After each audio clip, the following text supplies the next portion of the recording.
হাজার বছর ধরে আমি পথ হাঁটিতেছি পৃথিবীর পথে। সিংহল সমুদ্র থেকে নিশীথের অন্ধকারে মালয় সাগরে অনেক ঘুরেছি আমি। বিম্বিসার অশোকের ধূসর জগতে সেখানে ছিলাম আমি।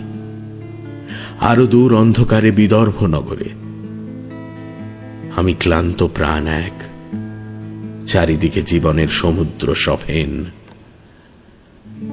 আমারে দুদণ্ড শান্তি দিয়েছিল নাটোরের বনলতা সেন। চুল তার কবেকার অন্ধকার বিদিশার নিশা, মুখ তার শ্রাবস্থির কারুকার্য। অতি দূর সমুদ্রের পর হাল ভেঙে যে নাবিক হারায়েছে দিশা, সবুজ ঘাসের দেশ যখন সে চোখে দেখে দারুচিনি দ্বীপের ভিতর, তেমনি দেখেছি তারে অন্ধকারে।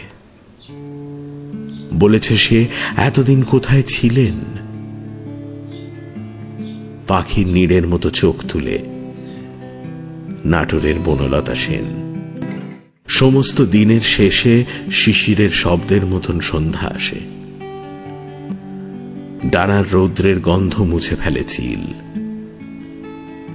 পৃথিবীর সব রং নিভে গেলে পাণ্ডুলিপি করে আয়োজন। তখন গল্পের তরে জোনাকির রঙে ঝিলমিল।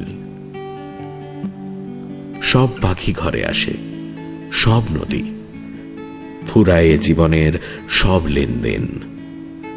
থাকে শুধু অন্ধকার, মুখোমুখি বসিবার। বনলতা সেন।